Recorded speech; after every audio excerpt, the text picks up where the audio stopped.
மீண்டும் பொருட்களின் விலையேற்றம் மக்களை ஏமாற்றும் அனுர அரசு.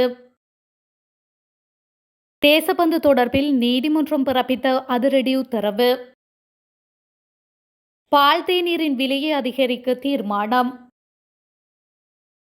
எதிர்க்கட்சி தலைவராகி விடுவாரோ ஹர்ஷ டி சில்வா, ஆளும் தரப்பு சாடல். சர்வதேச நாணய நிதியத்திற்கு அடிபணிந்துள்ள அரசாங்கம், சஜித் பிரேமதாச விமர்சனம். புதிய கூட்டால் இலங்கை தமிழரசு கட்சிக்கு எவ்வித பாதிப்பும் இல்லை, சுமந்திரன் வெளிப்படை. பட்டளந்த அறிக்கையின் உள்ளகடில் கடும் விமர்சனத்தை முன்வைத்த சஜித் தரப்பு. சஜித்தின் ஆதரவாளர்கள் 33 பேர் அதிரடி கைது.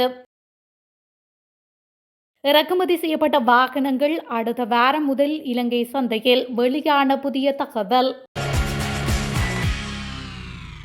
முன்னாள் போலீஸ் மா அதிபர் தேசபந்து தென்னகோனை எதிர்வரும் ஏப்ரல் 3 வரை விளக்கமறியலில் வைக்குமாறு உத்தரவு விடுக்கப்பட்டுள்ளது.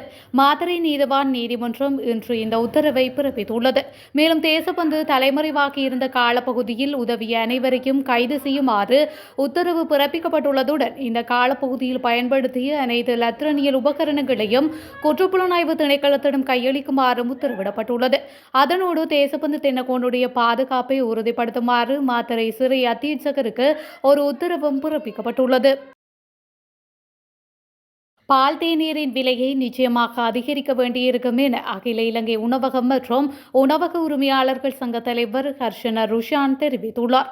அதன்படி ஏப்ரல் மாதம் 1 முதல் பால் தேநீர் ஒன்றின் விலையை 10 ரூபாவினால் அதிகரிக்க தீர்மானிக்கப்பட்டுள்ளதாக அவர் குறிப்பிட்டுள்ளார். இதேவேளை இறக்குமதி செய்யப்படும் பால்மாவின் விலை ஏப்ரல் 1 முதல் 4.7 வீதத்தால் அதிகரிக்கப்படும் என பால்மா இறக்குமதியாளர்கள் சங்கம் அண்மையில் அறிவித்திருந்தது. எனவே இறக்குமதி செய்யப்படும் 400 கிராம் பால்மா பொதி ஒன்றின் விலை 50 ரூபாவினால் அதிகரிக்கப்பட உள்ளதுடன் அதன் புதிய விலை 1100 ரூபாவாகும் என்பதும் குறிப்பிடத்தக்கது.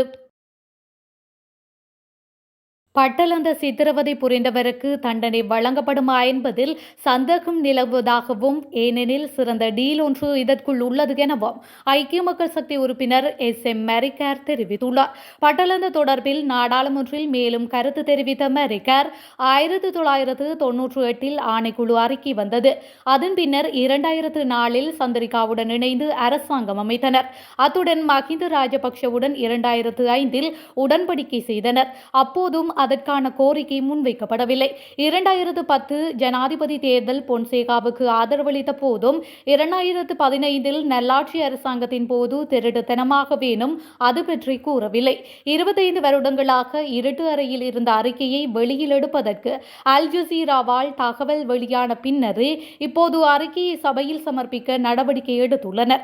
இதனால் இந்த விடயம் தொடர்பில் அவதானம் செலுத்தி நடவடிக்கை எடுக்குமாறு கோருகின்றோம். அத்துடன் நீங்கள் பட்டளந்த தொடர்பில் தேடும் போது நாடு பூராகவும் பிரேமகீர்த்தி, ஸ்டேன்லி விஜயசுந்தர, விஜயகுமார துங்க, கொட்டிகாவத்த சத்தாதிச தேரர் கொல்லப்பட்டமை, ஐக்கிய தேசிய கட்சி உறுப்பினர்கள், இராணுவத்தினர், அவர்களின் குடும்பத்தினர் ஆகியோர் கொல்லப்பட்டமை தொடர்பிலும் தேட வேண்டும். பட்டளந்த வதைக்காரருக்கு தண்டனை கொடுக்கும் நடவடிக்கையுடன் இவை தொடர்பிலும் நடவடிக்கை எடுக்க வேண்டும் என்று அவர் மேலும் தெரிவித்துள்ளார்.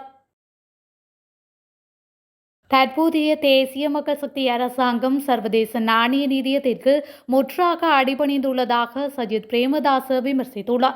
வரவு செலவு திட்டத்தின் குழுநிலை விவாதத்தில் கலந்து கொண்டு இன்றைய தினம் நாடாளுமன்றத்தில் உரையாற்றும் போதே அவர் இந்த விமர்சனத்தை முன்வைத்துள்ளார். அங்கு தொடர்ந்தும் உரையாற்றியவர், இந்த அரசாங்கம் சர்வதேச நாணய நிதியத்தின் கைப்பொம்மையாக மாறிப்போயுள்ளது. அத்துடன் சர்வதேச நாணய நிதியத்தின் நிபந்தனைகளுக்கு முற்றாக அடிபணிந்து செயற்பட்டுக் கொண்டிருக்கின்றது என்றும் அவர் குறிப்பிட்டார். அத்தியாவசிய பொருட்களுக்கு வரி விதிக்கக்கூடாது என்ற அனுரவின் அரசில்தான் பொருட்களின் விலைகள் அதிகரித்துள்ளதாக புதிய ஜனநாயக முன்னணியின் களுத்துறை மாவட்ட நாடாளுமன்ற உறுப்பினர் ரோஹித அபேகுணவர்த்தன குற்றம் சாட்டியுள்ளார். நாடாளுமன்றத்தில் நேற்று உரையாற்றிய போதே ரோஹித அபேகுணவர்த்தன இவ்வாறு கடுமையாக சாடியுள்ளார். அவர் தொடர்ந்து உரையாற்றுகையில், ஜனாதிபதி அனுரகுமார திசாநாயக்க எதிர்க்கட்சியில் இருக்கும்போது பால்மா பிள்ளைகளுக்கு மிகவும் முக்கியமானது பால்மா விலையை குறைக்க வேண்டும். அத்தியாவசிய பொருட்களுக்கு வரி விதிக்கக்கூடாது, அரசாங்கம் பொறுப்புடன் செயற்பட வேண்டும் என்று குறிப்பிட்டிருந்தார். ஆனால் தற்போது இறக்குமதி செய்யப்படும் பால்மாவின் விலை அதிகரிக்கப்பட்டுள்ளது. அரிசியின் விலை பன்மடங்கு அதிகரிக்கப்பட்டுள்ளது. வாழ்க்கை செலவுகள் அதிகரிப்பால் தான் வீதிக்கு இறங்கி போராடினார்கள். எமது அரசாங்கத்தை வீழ்த்தி தேசிய மக்கள் சக்தி தலைமையிலான அரசாங்கத்தை கொண்டு வந்துள்ளார்கள். யார் ஆட்சியில் இருப்பது என்று மக்கள் பார்ப்பதில்லை. தான் சிறந்த முறையில் வாழ வேண்டும் என்றே மக்கள் கருதுவார்கள். ஆகவே தேர்தல் காலத்தில் வழங்கிய வாக்குறுதிகளுக்கு அமைவாக தொழில் வாய்ப்புகளை வழங்குங்கள். பட்டதாரிகளின் போராட்டத்தை தடுப்பதற்கு நடவடிக்கை எடுப்பதை அரசாங்கம் தவிர்த்துக் கொள்ள வேண்டும் என நாடாளுமன்ற உறுப்பினர் ரோஹித் அபேகுணவர்தன மேலும் தெரிவித்துள்ளார். கூட்டுகளால் இலங்கை தமிழரசு கட்சிக்கு எந்தவித பாதிப்பும் ஏற்படாது என்று அந்த கட்சியின் பதில் பொதுச் செயலாளர் எம். ஏ. சுமந்திரன் தெரிவித்துள்ளார். இலங்கை தமிழரசு கட்சியின் உள்ளூராட்சி சபைகளுக்கான வேட்புமனுக்களை யாழ்ப்பாணத்தில் நேற்று தாக்கல் செய்த பின்னர் ஊடகங்களுக்கு கருத்து தெரிவிக்கும் போதே அவர் இதனை குறிப்பிட்டுள்ளார். அவர் மேலும் தெரிவிக்கையில், இவ்வளவு காலமும் தாங்கள் மட்டுமே புனிதமானவர்கள் என்று தேர்தலில் போட்டி போட்டுக் கொண்டிருந்தவர்கள் தங்கள் நிலைமையை உணர்ந்து ஒரு சிலரோடு சேர்ந்து தேர்தலில் போட்டியிடுகின்றனர். இப்படியாகத்தான் நாடாளுமன்ற தேர்தலுக்கும் 9 கட்சிகளின் கூட்டு, 10 கட்சிகளின் கூட்டு என பல கூட்டுகள் வந்தன. தப்பிதவறி ஒருவர் மட்டும் நாடாளுமன்ற உறுப்பினராக வந்தார். எந்தவித தாக்கத்தையும் இந்த கூட்டு செலுத்தாது. இலங்கை தமிழரசு கட்சியின் சார்பில் 5 உள்ளூராட்சி சபைகளுக்கான வேட்புமனுக்களை யாழ்ப்பாணத்தில் நேற்று தாக்கல் செய்திருக்கின்றோம். மிகுதி 12 சபைகளுக்கான வேட்பு மனுக்களை இன்று சமர்ப்பிப்போம். நிறைந்த போட்டியின் மத்தியில் வேட்பாளர்களை தெரிவு செய்ய வேண்டியதாக இருக்கின்றது. அதனால் சற்று நேரம் தாமதித்துதான் இறுதி செய்து கொண்டிருக்கின்றோம் என்று சுமந்திரன் மேலும் தெரிவித்துள்ளார். கண்டியில் ஐக்கிய மக்கள் சக்தியின் ஆதரவாளர்கள் 33 பேரை காவல்துறையினர் கைது செய்துள்ளதாக தெரிவிக்கப்படுகின்றது. கண்டி பாதகவாகட்ட தொகுதியில் அக்கட்சியின் வேட்பாளர்களை ஆதரித்து வாகன பேரணியில் பங்கேற்க இருந்தபோது இவர்கள் கைது செய்யப்பட்டுள்ளனர். அத்தோடு அம்பிட்டிய பகுதியில் இதற்காக தயார் நிலையில் வைத்திருந்த 8 வாகனங்களையும் கண்டி தலைமையக காவல்துறையினர் பறிமுதல் செய்துள்ளதாக கூறப்படுகின்றது. இதன்போது வேட்பாளர்களின் உருவப்படங்கள் மற்றும் பல்வேறு கொடிகளால் அலங்கரிக்கப்பட்ட வாகனங்கள் பறிமுதல் செய்யப்பட்டுள்ளதாக தெரியவந்துள்ளது. இந்த நிலையில் சம்பவம் தொடர்பில் கண்டி தலைமையக காவல்துறை மேலதிக விசாரணைகளை மேற்கொண்டுள்ளது.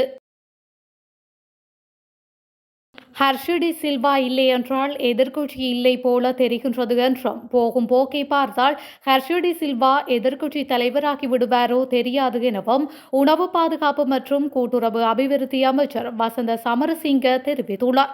நிதியமைச்சின் செலவு தொடர்பில் நடைபெற்ற குழுநிலை விவாதத்தின் போது அமைச்சர் இதனை கூறியுள்ளார். இறக்குமதி செய்யப்பட்ட வாகனங்களை அடுத்த வாரம் முதல் இலங்கை சந்தையில் வெளியிட முடியும் என இலங்கை வாகன இறக்குமதியாளர்கள் சங்கம் அறிவித்துள்ளது. ஜனாதிபதி அனுருகுமார் திசாநாயக்க நிதியமைச்சர் என்ற ரீதியில் வெளியிட்ட விசேட வர்த்தமானி மூலம் ஜப்பானில் இருந்து இறக்குமதி செய்யப்பட்டு சுங்கத்தில் சிக்கியுள்ள சுமார் 400 வாகனங்களை விடுவிப்பதில் இருந்த தடைகளை நீக்கியமையால் இந்த நடவடிக்கை சாத்தியமாகியுள்ளதாக தலைவர் பிரசாத் மானகே தெரிவித்துள்ளார். ஜப்பானில் இருந்து இறக்குமதி செய்யப்பட்டு சுங்கத்தில் சிக்கியுள்ள சுமார் 400 வாகனங்களை விடுவிப்பதில் இருந்த தடைகளை நீக்கி ஜனாதிபதி அனுருகுமார திசாநாயக்க நிதியமைச்சர் என்ற வகையில் விசேட வர்த்தமானியை வெளியிட்டார்.